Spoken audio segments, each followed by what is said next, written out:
येत्या मार्च महिन्यामध्ये महाराष्ट्राचा अर्थसंकल्प जाहीर होणार आहे। या अर्थसंकल्पात महायुती काय काय करणार यावर सगळेच डोळे लावून बसले आहेत।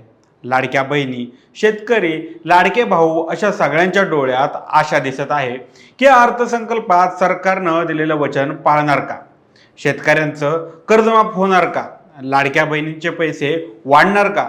सगळं काही जाणून घेऊया आजच्या या व्हिडिओमधून। नमस्कार, मी सनी आणि तुम्ही पाहताय दैनिक राज्य लोकतंत्र। आता विधानसभा निवडणुकीपूर्वी महायुती सरकारने आपला जाहीरनामा प्रसारित केला होता। यामध्ये सत्तेत आल्यावर शेतकऱ्यांची कर्जमाफी करू असं आश्वासन दिलं होतं। तेव्हापासून आपला शेतकरी बिचारे डोळे लावून बसले आहेत। कर्जमाफीची कोणती तरी बातमी येईल अशी त्यांची आशा आहे, पण महायुती सरकार स्थापन होऊन 2.5 महिन्यापेक्षा जास्त काळ उलटला आहे, तरी देखील ते महायुतीने दिलेलं कर्जमाफीचं आश्वासन अजूनही कागदावरच आहे। आता याबाबत महाराष्ट्राचे सहकार मंत्री बाबासाहेब पाटील यांनी स्पष्टीकरण दिलं आहे।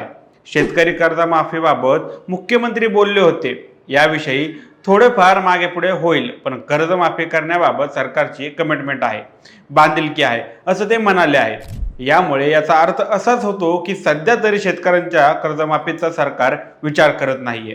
कृषी विभागातील काही अधिकाऱ्यांनी यावर म्हटलं आहे की राज्याची आर्थिक परिस्थिती पाहता कर्जमाफीचा निर्णय होईल असं वाटत नाही। या बाबतीत कसली हालचाल दिसून येत नाहीये। त्यामुळे या अर्थसंकल्पातही शेतकऱ्यांना महायुतीने दिलेलं आश्वासन कागदावरच राहील अशी दाट शक्यता आहे।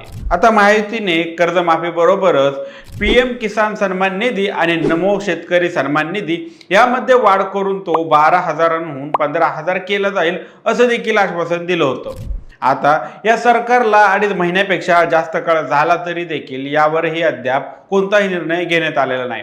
त्यामुळे आता अर्थसंकल्पात यावर तरी निर्णय घेतला जाईल अशी आशा शेतकऱ्यांना आहे, पण ही आशा लावून बसण्यात सध्या काहीच अर्थ नाही। याचं कारण असं आहे की सरकार यावरही कोणताही विचार सध्या करत नाही। कृषी विभागातील एका ज्येष्ठ अधिकाऱ्याने यावर वक्तव्य केलं आहे।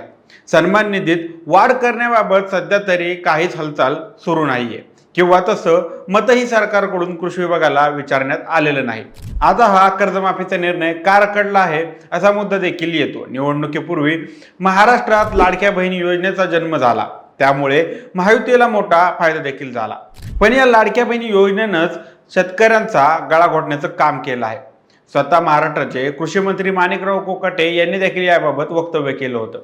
ते म्हणाले की लाडक्या बहिणी योजनेमुळे आर्थिक बोजा निर्माण झाला आहे, त्यामुळे शेतकरी कर्जमाफीसाठीचा निधी बाजूला ठेवण्याच्या राज्याच्या क्षमतेवर परिणाम झालाय। आम्ही आर्थिक परिस्थितीचा आढावा घेत आहोत। एकदा राज्याचं उत्पन्न वाढलं की आम्ही पुढील 4 ते 6 महिन्यात कर्जमाफीबाबत विचार करू आणि पुढे जाऊ असं यावेळी कोकाटे म्हणाले आहेत। आता राज्याचे उपमुख्यमंत्री आणि अर्थमंत्री अजित पवारांचं तर काय विचारायलाच नको। पुन्हा सत्तेत आल्यापासून अजित पवारांचं वागणं आणि बोलणं संपूर्ण बदललेलं आपण पाहिलं आहे। दौंडमध्ये एका कार्यक्रमात कर्जमाफीबद्दल एका शेतकऱ्याने कर्जमाफीचा प्रश्न विचारला असता अजित पवारांनी त्याला भरसभेत गप केलं होतं। तुम्ही माझ्या भाषणात कर्जमाफीचं कधी ऐकलं का हो? तुम्हाला माहित आहे का, अंतरून बघूनच पाय पसरायचे असतात, अशी ताकीदच अजित पवारांनी शेतकऱ्यांना दिली होती। आता लाडक्या बहिणी योजनेचंही तसंच आहे। या योजनेच्या लाभार्थी महिलांच्या यादीत सातत्याने वगळल्या जात आहेत। राज्यावर आर्थिक बोजा आल्याने ही प्रक्रिया सुरू केली जात आहे असं अनेक तज्ञांचं म्हणणं आहे। अनेक सरकारी कामगारांचे पगार रखडल्याचंही सांगितलं जात आहे आणि जे सरकारमध्ये कंत्राटावर काम करत आहेत त्यांच्या तर 1-2 महिन्याचा पगार होईल का नाही याचीच त्यांना शंका आहे। आता त्यामुळे सरकारला कामगारांचे पगार करायला देखील पैसे नाहीत, तर मग शेतकऱ्यांची कर्जमाफी कशी करणार असा प्रश्न उपस्थित केला जात आहे। आता शेतकऱ्यांची कर्जमाफी झालीच तर ती लगेच होईल असं सध्या वाटत नाही।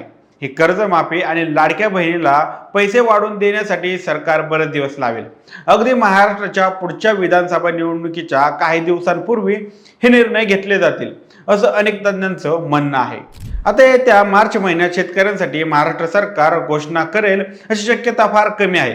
त्यामुळेच यंदाच्या अर्थसंकल्पात महायुती आपलं वचन पाळणार का हे पाहणं महत्त्वाचं ठरणार आहे। तुम्हाला काय वाटतं, महायुती सरकार शेतकऱ्यांचं कर्ज माफ करणार का?